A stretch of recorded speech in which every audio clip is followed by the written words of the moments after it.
चतुर्थौ शलश्च महाप्राणा। अब द्वितीय चतुर्थ कैसे पता चलेगा? जैसे कि अभी अभी मैंने बताया कि क्रमशः 5 निर्धारित किए थे ऐसे, तो क च ट त प हुआ, तो यहाँ पर दूसरे में आपका ख और चतुर्थ में घ, द्वितीय चतुर्थ और शल प्रत्याहार, शल प्रत्याहार में श श श ह, तो द्वितीय का और चतुर्थ का और शल प्रत्याहार के वर्ण। तो यदि ख इसके बाद आप देखिए क के बाद यहाँ पर ख आ गया, च के बाद यहाँ पर छ आ गया, यहाँ घ है तो च छ ज झ, यहाँ पर झ आ जाएगा, नी घ झ ढ ध भ, और इसी तरह ख छ ठ थ फ, अथवा शल प्रत्याहार में आने वाले वर्ण श श श ह। ये भी वर्ण, इतने वर्णों में यदि कोई वर्ण ऑप्शन में पूछ लेता है तब वहाँ पर आप कहेंगे कि ये महाप्राण प्रयत्न हैं। ये कौन से प्रयत्न हैं? महाप्राण।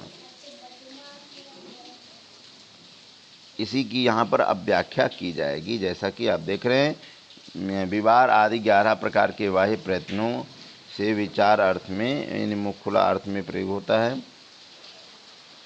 बाह्य और आभ्यंतर प्रयत्न है, इसको हिंदी में आप देख लीजिए। इस तरह से अल्प प्राण और महाप्राण का प्रयोग किया गया है। आगे देख लेते हैं। कादयो मावसाना स्पर्शा यणो अंतस्था। अभी क से माँ तक के जो वर्ण होते हैं, जैसे क से माँ तक के वर्ण, क से माँ तक के वर्ण कौन कौन से आएंगे? 5 वर्ग आ जाएंगे। जैसे क वर्ग, च वर्ग, त वर्ग, क वर्ग, च वर्ग, ट वर्ग, त वर्ग, प वर्ग, ये 5 वर्गों को ले लेंगे। जो भी 25 की संख्या है, इसकी जो है क्या होगा? ये स्पर्श संज्ञक वर्ण है। ये जानना चाहिए।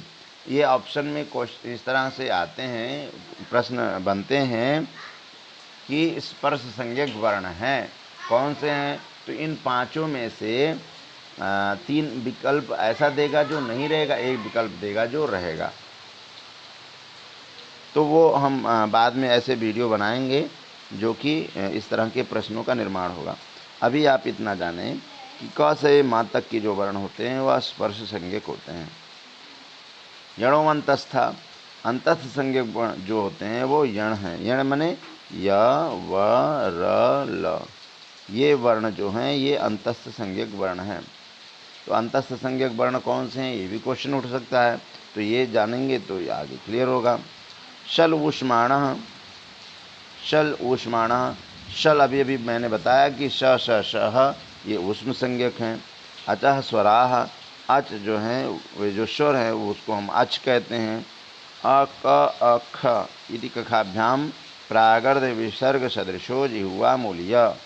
देखिए अर्ध विसर्ग का जो चिन्ह दिख रहा है यहाँ, ये उसको उन्होंने कहा कि ये जिह्वा मूल्य है, जिह्वा मूल स्थान होता है। इसी तरह से अप अफ इति प्रागर्ध विसर्ग सदृश उपपदमानीय, अर्ध विसर्ग के रूप में जो दिख रहा है अप और अफ में, इसको उपपदमानीय जाना। तो ये क्वेश्चन इस तरह बनता है कि उत्पदमानीय विसर्ग कौन से हैं अथवा जिह्वा मूलीय वर्ण कौन से हैं, तो आप ये जान जाएंगे ये चिन्ह से। और अनुस्वार विसर्ग के बारे में आपको पता है, अंक अह इस सिंबल से अनुस्वार और विसर्ग का बोध करते हैं। आगे देखिए इसी तरह से चर्चा आता है। देखिए वही बातें यहाँ पर हिंदी में की गई हैं। क से माँ तक के जो वर्ण होते हैं स्पर्श संज्ञक होते हैं। यण प्रत्याहार में या व र ल ये अंतस्थ संज्ञक कहे जाते हैं। शल में श श श ये ऊष्म संज्ञक वर्ण होते हैं। और अच जो हैं अ यु ऋ लु ए वयौ ये जो स्वर हैं, इनको अच जो हैं ये स्वर कहे जाते हैं। यही सारी चर्चाएं आती हैं। और ये देखिए अर्ध विसर्ग जीवा मूल्य और उपपदमानीय की चर्चा हो गई है। आभ्यंतर प्रयत्न और बाह्य प्रयत्न की यहाँ पर देखिए श्रेणी श्रृंखला बनी हुई है, जो कि अभी अभी एक बार चर्चा हो गई है, तो इससे आपको बहुत अच्छी तरह से समझ में भी आ जाएगा। आभ्यंतर प्रयत्न और बाह्य प्रयत्न। देखिए आभ्यंतर प्रयत्न की चर्चा यहाँ स्पृष्ट, ईषद, विवृत, विवृत और समृद्ध, इस तरह के भेद दिखते हैं। इसके बाद संज्ञा देखिए यहाँ पर दिख रहा है संज्ञा, तो स्पृष्ट स्पर्श संज्ञा, ईषद पृष्ठ का अंतस्थ संज्ञा, ईषद विवृत का ऊष्म संज्ञा और विवृत का स्वर संज्ञा इत्यादि, ये जानना चाहिए जैसा कि मैंने पूर्व में चर्चा किया। अब इसी को क्रमशः यहाँ पर देखिए दिया गया है, क से म तक के वर्ण दे रहे हैं। ये देखिए क से यहाँ से शुरू है और ये प फ ब भ म, ये थोड़ा सा श्रेणी में गलत दे दिया है। प्रथम तृतीय पंचम, तो प्रथम और तृतीय और पंचम, पंचम का ये जो स्थान ये यहाँ रहना चाहिए, यहाँ रहना चाहिए, लेकिन आप जानें कि ये माँ तक रहेगा, क से माँ तक। अंतस्थ संज्ञक में आता है य व र ल, ये चाल वर्ण आते हैं। श श श ह, ये उसमें में आते हैं, ये इसमें आते हैं, ठीक है। और स्वर में आप सब देख रहे हैं अ ई उ ए ओ ए औ ये, और री को भी उसमें रखें। वाह्य प्रयत्न में सारणी बनी है, हालांकि लंबी व्याख्यान इसमें हुई है। देखिए ये सारणी में इस तरह दे रहा है कि वाह्य प्रयत्न अल्प प्राण महाप्राण, दो इस तरह की श्रेणी बनी है। तो विवार श्वास आघोष अल्प प्राण। अब देखिए इसी तरह से संवार नाद घोष महाप्राण। देखिए अल्प प्राण महाप्राण में, अल्प प्राण में विवार श्वास आघोष, विवार श्वास आघोष, ठीक है। अब देखिए महाप्राण में विवार श्वास आघोष, लेकिन इसमें श्रेणी विभाजित कर दी गई अलग अलग प्रत्याहार के आधार पर हम इसको क्लियर करते हैं। यानी ये प्रत्याहार मैंने पूर्व में बताया कि खरो विवारा श्वासाघोषासा, हसा संवारा नादाघोषासा, बस इतनी सूत्रवृत्ति और उसके अर्थ को जानेंगे तो विवार श्वास आघोष से संबंधित कोई भी प्रश्न आएगा वो क्लियर हो जाएगा, और संवार नाद घोष संबंधित प्रश्न आएगा क्लियर हो जाएगा। अब प्रश्न उठता है कि अल्प प्राण और महाप्राण, तो अल्प प्राण महाप्राण को जानने के लिए हमें ये श्रेणी याद करनी होगी कि प्रथम तृतीय पंचमा यणश्चाल्प प्राणा, द्वितीय चतुर्थो सलश्च महाप्राणा। इस तरह की जब श्रेणी विभाजित कर लेंगे तो यूपी टेट के संबंधित जो भी प्रश्न आते हैं, यानी अल्प प्राण संबंधी, महाप्राण संबंधी, अथवा आपका जो विवार श्वास आघोष अथवा संवारनाथ घोष, तो ये ज़्यादातर ऐसे प्रश्न होते हैं जो बहुत ही कठिन होने लगते हैं। कुछ और भी रह गया है, इसकी चर्चा कर लेते हैं। अनुदित सवर्ण से चाप प्रत्यय, ये सवर्ण संज्ञा वाले सूत्र हैं। ज़्यादातर ऐसा पूछता है कि सवर्ण संज्ञा वाले सूत्र कौन से हैं। ये कहता है, इसकी वृत्ति पढ़ लेते हैं। प्रतीयते विधीयते इति प्रत्यय, प्रतीयते विधीयते इति प्रत्यय अविधीयमानो अनुदित सवर्ण से संज्ञा स्यात्, अत्रैवाण परेण णकारेण कुचु टु टुपु एदे उदिता तदेवम् ऐति अष्टादशानां संज्ञा, तथेकारोकारो रेकारस्त्रिंशतः एवं रेकारोपि एचो द्वादशानाम् अनुनासिक भेदेन यवलाद्विधा तेनानुनासिकास्ते द्वयोर्द्वयोस्संज्ञा। ये सूत्र और उसकी वृत्ति है।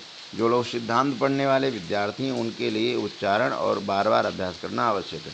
इसके अर्थ भी हैं। अत्र यहाँ पर बताया गया जो है,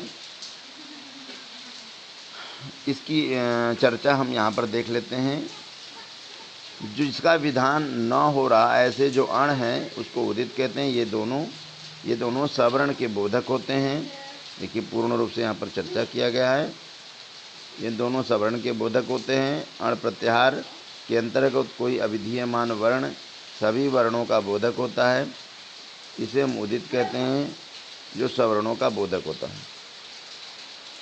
आगे देखिए, अप्रत्यय का अर्थ है अविधीयमान। अविधीयमान जिसका विधान न किया जा रहा हो, क्योंकि प्रतीयते विधीयते समान अर्थक बोधक है। प्रत्यय की व्युत्पत्ति है प्रतीयते विधीयते इति प्रत्यय।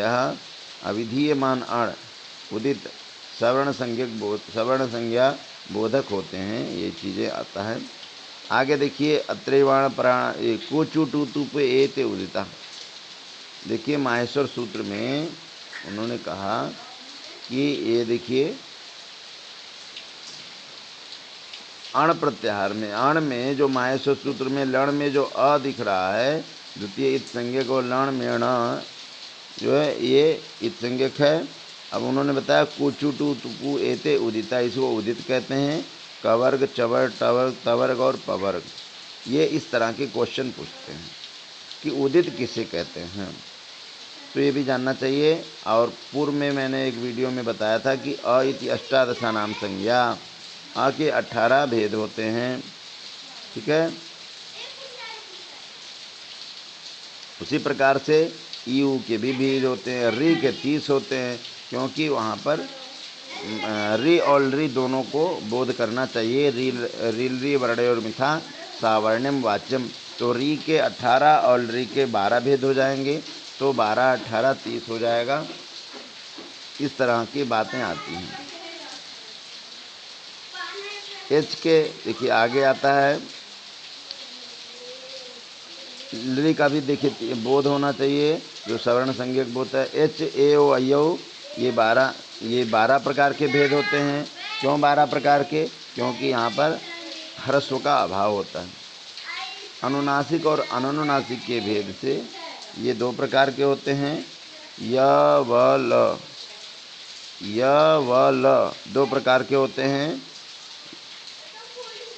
अनुनासिक और अननुनासिक के भेद से। य व ल के 2 भेद होते हैं, ये जानना चाहिए। देखिए यही बात यहाँ पर बताया गया है वृत्ति में।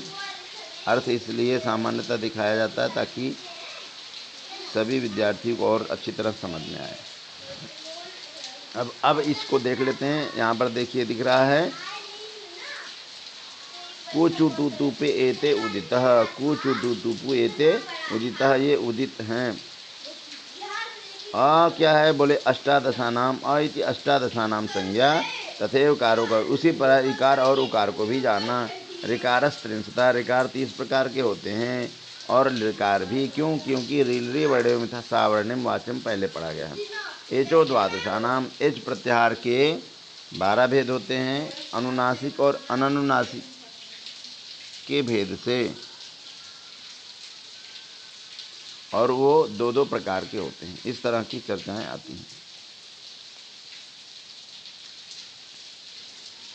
1-2 लास्ट रह गया है। संहिता संज्ञा विधायक सूत्र है परः सन्निकर्षा संहिता। वर्णानाम अतिशय इति सन्निधि संहिता संज्ञा स्यात्, वर्णों की अत्यंत निकटता को संहिता संज्ञा कहते हैं। इसकी व्याख्या इसी तरह है। संयोग संज्ञा वाले सूत्र हैं हलो नंतराः संयोगा, बीच बीच में स्वर का व्यवधान न होने पर व्यंजनों यानी हल की संयोग संज्ञा होती है। यानी यदि कोई ऐसा व्यंजन, जैसे कोई व्यंजन है, उसके बीच में किसी स्वर का कोई व्यंजन है, तो बीच में स्वर ना आए, कोई स्वर ना आए, तो ये 2 आपस में जो व्यंजन है उसका संयोग संज्ञा होता है। देखिए उदाहरण के लिए यहाँ पर ज्योत्सना शब्द दिया हुआ है, ज्योत्सना शब्द दिया है। ज य तथा त स आदि 9 व्यंजनों के बीच में कोई स्वर नहीं है, इसलिए यहाँ पर संयोग संज्ञा होगी। सुप्तिंगंतम पदम सुमंतम तिगंतम च पद संज्ञम स्यात्, सुमंत और तिगंत की पद संज्ञा होती है। सुबंत और तिगंत की पद संज्ञा होती है। सुप प्रत्यय और तिंग प्रत्यय होते हैं। जैसे आप आगे पढ़ेंगे सोज स्मोट छाष्टाभ्याम आदि, तो सु ओजस आदि अम और सस ताभ्याम भेस, इस तरह के बहुत सारे हैं जो 18 हैं। और इसी तरह से तिंग हैं, तिप्त जी सिप्तस्था, ऐसे 18 हैं। तो सुबंत और तिगंत की पद संज्ञा होती है, इस तरह के आती हैं। इस प्रकार से आपका संज्ञा प्रकरण संपूर्ण होता है। इस वीडियो, क्योंकि वीडियो भी थोड़ा बड़ा ही हो गया है, लेकिन फिर भी आप इसको कई बार सुनें और अपने मित्रों को भेजें। तब तक के लिए रखते हैं। नमः संस्कृतम्।